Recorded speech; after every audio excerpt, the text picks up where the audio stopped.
कल मोही करम जली, जब देखो बीमारी का बहाना लगाकर आराम करने के लिए पड़ी ही रहती है। जल्दी जल्दी हाथ चला और इन बर्तनों को धो। माँ जी, मुझे बहुत दर्द हो रहा है। आपके कहने पर मैं काम कर तो रही हूँ। जब भी मेरी तबीयत खराब होती है आप मेरे ऊपर अत्याचार करने लगती हो।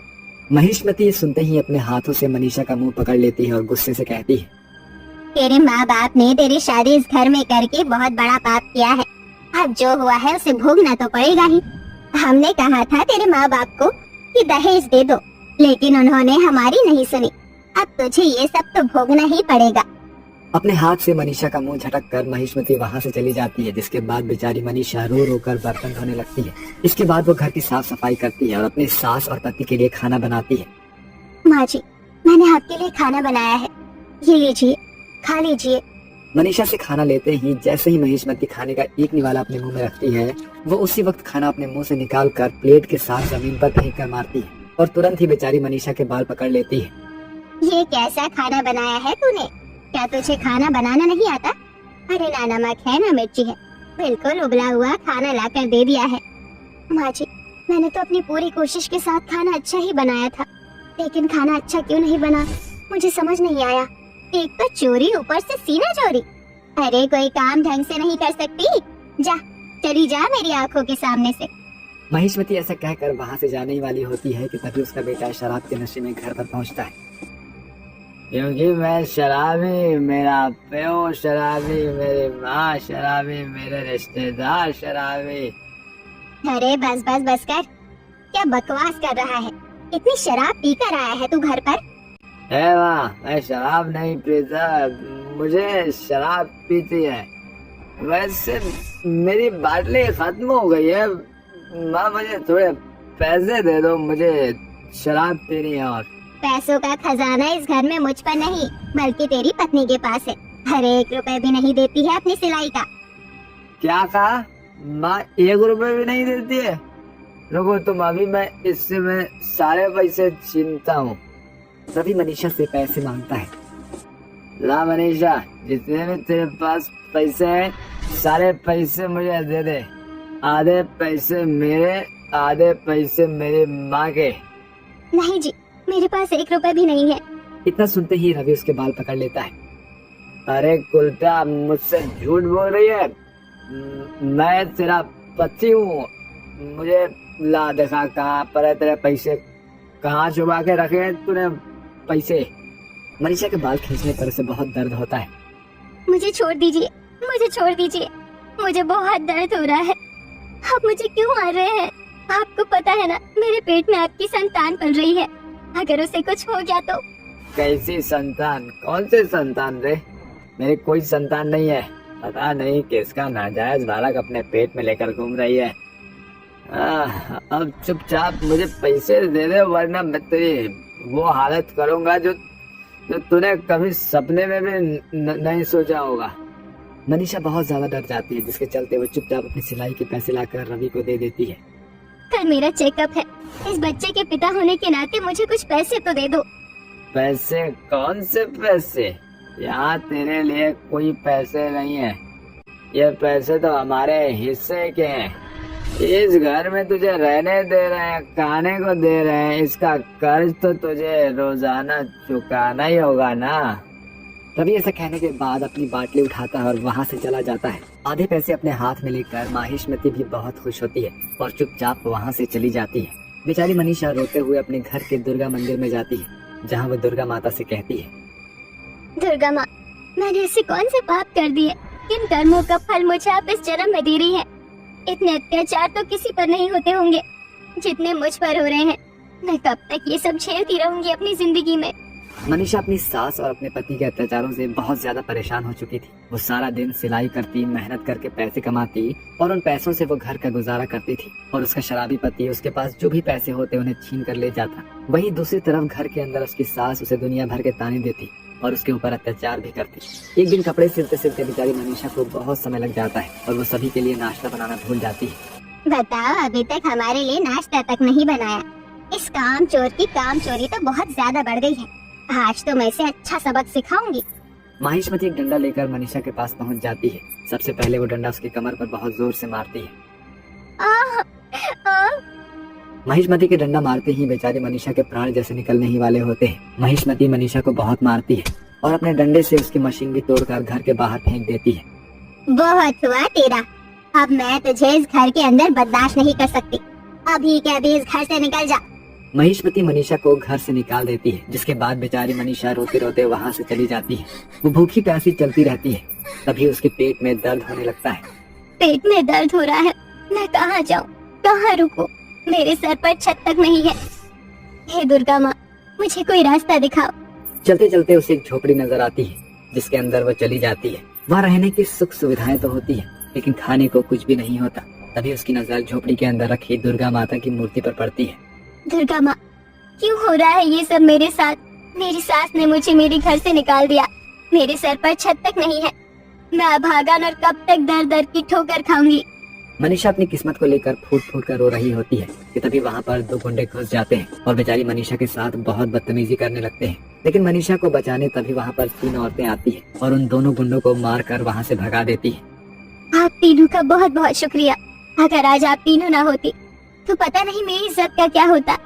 तभी वो तीनों औरतें दुर्गा माँ, लक्ष्मी माँ और सरस्वती माँ के रूप में आ जाती हैं। हमारे होते हुए तुम्हें कोई कुछ नहीं कर सकता। आखिर तुम मेरी इतनी बड़ी भक्त जो हो। मुझे माफ करना मेरी बच्ची। तुम्हारे जीवन में बहुत संकट आए, लेकिन मनुष्य का जीवन इसी प्रकार बनाया गया है।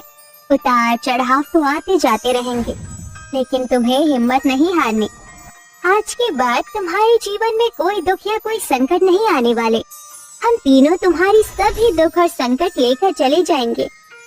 तुम्हारे पेट में पल रहा ये बच्चा आने वाले कल में खुशहाल परिवार की तरह अपनी जिंदगी को जिएगा। हम तीनों मिलकर तुम्हें वरदान देती हैं कि अपने ही हुनर के चलते तुम अपने जीवन में बहुत कुछ कर जाओगी। जो भी औरत तुम्हारे हाथों का बना कपड़ा पहनेगी, उसके सभी दुख संकट दूर हो जाएंगे। दुर्गा माँ, आप सभी का मुझे ये आशीर्वाद देने के लिए बहुत बहुत शुक्रिया। मैंने तो कभी अपने सपने में भी नहीं सोचा था कि मैं साक्षात दुर्गा माँ और उनके रूप को देखूंगी। मनीषा के ये बोलते ही दुर्गा माँ, लक्ष्मी माँ और सरस्वती माँ बहुत खुश होती है और वहाँ से गायब हो जाती है। वहीं मनीषा को घर के बाहर एक मशीन दिखाई देती है। वो उस मशीन को साफ करती है और चलाती है, जिसके बाद वो उस मशीन के सहारे कपड़े दोबारा सिलना शुरू करती है। और देखते ही देखते लोगों को मनीषा के हाथों के कपड़े बेहद पसंद आने लगते हैं। वहीं दूसरी तरफ जो भी लोग बहुत ज्यादा संकट परेशानियों में होते हैं, मनीषा के हाथ के कपड़े पहनने के बाद उनके सभी संकट खत्म हो जाते हैं। आखिरकार मेरी दुर्गा माँ ने मेरे सारे संकट हर लिए। और सही कहा था दुर्गा माँ ने, हिम्मत हारने से कुछ नहीं होता। आज मैं जो भी हूँ मेरी दुर्गा माँ के बदौलत हूँ। आज तो मैं उनके मंदिर जाकर प्रसाद चढ़ाऊंगी। मनीषा ऐसा सोचकर मंदिर पहुँच जाती है, जहाँ वो प्रसाद चढ़ाकर गरीबों में खाना बांटती है। तभी वहाँ उसे उसकी सास और पति मिलते हैं। माँ जी, आप यहाँ? आप दोनों की हालत ऐसी कैसे हुई? मैंने और मेरे बेटे ने जो अत्याचार तुझ पर किए, ये सब उन्हीं का रिजल्ट है बहू। हो सके तो हमें माफ कर देना बहू, हम तुझसे माफी मांगते हैं। उन दोनों की ये दशा मनीषा को अच्छी नहीं लगती। इसके बाद वो उन दोनों को अपने साथ अपने घर ले आती है। अब वो दोनों बहुत ज्यादा बदल चुके थे। बहुत ही जल्द रवि अच्छी खासी नौकरी पर लग जाता है, तो वही महिष्मती अपनी बहू मनीषा के साथ घर के सारे काम करवाती है। उसे गर्भवती होने के समय उसका बहुत ख्याल रखती है। कुछ दिनों बाद मनीषा को एक बेटा पैदा होता है। इसके बाद मनीषा अपने परिवार में खुशी खुशी रहने लगती है। अनुष्का बेटा, समझने की कोशिश करो, वो लड़का बहुत अमीर परिवार का रहने वाला है और हम लोग एक मामूली परिवार से हैं। इतने बड़े घर में मैं तुम्हारी शादी के बारे में सोच भी नहीं सकती हूँ। माँ, जरा सोचो, अगर इतने अमीर घर में मेरी शादी होगी तो मैं कितने ऐशो आराम से रहूंगी। आपकी जगह कोई और माँ होती तो शादी के लिए फौरन हाँ कर देती। अनुष्का और आरव एक कॉलेज में थे और दोनों एक दूसरे से बहुत ज्यादा प्यार करते थे। जहाँ आरव रईस परिवार का एक लौता बेटा होता है, वहीं अनुष्का एक मिडिल क्लास फैमिली से होती है। अनुष्का की माँ अनुराधा अनुष्का और आरव की शादी के खिलाफ होती है, लेकिन अपनी बेटी के बार बार कहने पर अनुष्का की माँ इस शादी के लिए मान जाती है।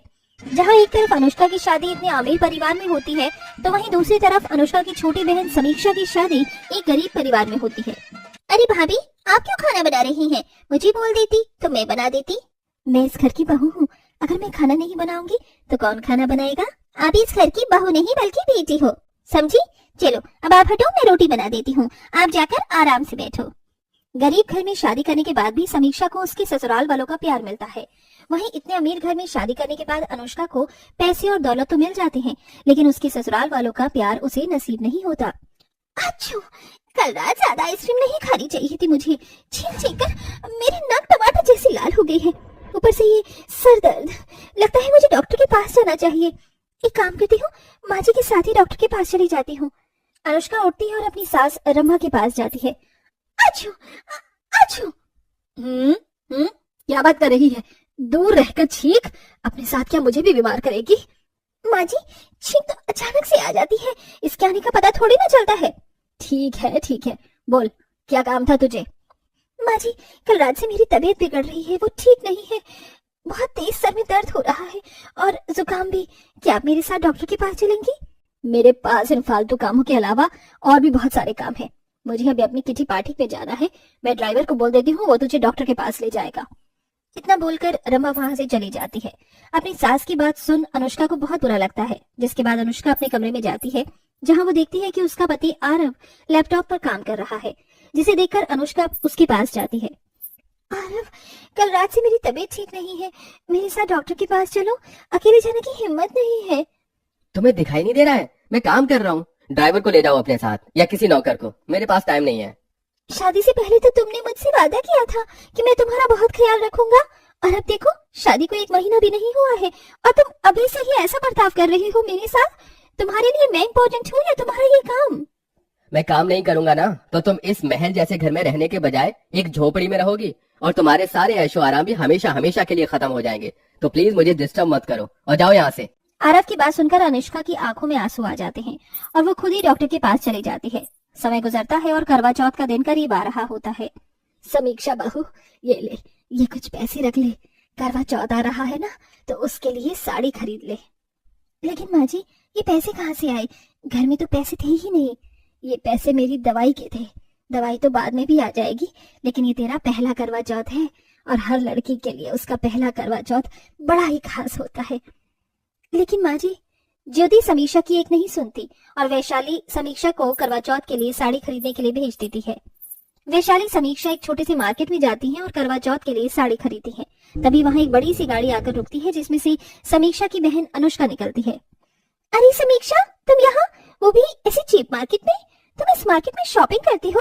भाई मैं तो सारा और कुछ के अलावा कहीं और शॉपिंग नहीं कर सकती। मेरे हस्बैंड के पास कितना पैसा है? अनुष्का, मैं तुम्हारे लिए बहुत खुश हूँ कि तुम्हारी शादी इतनी अमीर घर में हुई है और तुम इतने ऐशो आराम से अपनी जिंदगी जी रही हो। लेकिन जितना हमारे पास है, हमें उसमें ही खुश रहना चाहिए। जिनके पास पैसा नहीं होता, वो हमेशा यही बात बोलते हैं। अनुष्का की बात सुनकर वैशाली को बहुत बुरा लगता है, लेकिन वो अनुष्का को कुछ नहीं बोलती और समीक्षा के साथ वापस घर आ जाती है। वहीं अनुष्का को पता चलता है कि करवा चौथ आ रहा है, तो वो बहुत खुश होती है और करवा चौथ रखने की तैयारी करने लगती है। माँ जी, करवा चौथ आ रहा है और ये मेरा पहला करवा चौथ है, तो क्या आप मेरे साथ शॉपिंग पे चलेंगी? सभी सास बहुएं मिलकर करवा चौथ की शॉपिंग कर रही हैं। मैं भी चाहती हूँ कि हम दोनों भी मिलकर करवा चौथ की शॉपिंग करें। बहू, तेरी सोच कितनी मिडिल क्लास है ना, और वो होगी भी क्यों नहीं, क्योंकि तू खुद एक मिडिल क्लास फैमिली से है। मैंने तो मना किया था ना कि इस मिडिल क्लास लड़की से शादी मत कर, लेकिन उसने मेरी बात नहीं मानी। अमीर घर में शादी होने के बावजूद भी तेरी थिंकिंग नहीं बदली। ये पकड़ पैसे और खुद जाकर जितनी मर्जी हो उतनी शॉपिंग कर, लेकिन मुझे इन बकवास चीजों में इन्वॉल्व मत कर। रंभा की बात सुनकर अनुष्का समझ जाती है कि भले ही उसकी शादी अमीर परिवार में हुई है, लेकिन यहाँ उसे पैसों के अलावा प्यार और केयर नहीं मिलने वाला। जिसके बाद अनुष्का खुद अकेले जाकर ही अपनी करवा चौथ की शॉपिंग करती है। वहीं दूसरी तरफ समीक्षा की सास उसे अपने हाथों से समीक्षा के हाथों में मेहंदी लगाती है और समीक्षा का पति उसके लिए करवा चौथ का बाकी सामान लेकर आता है। अरे ये क्या यार, इतने सारे पार्लर में बात कर ली,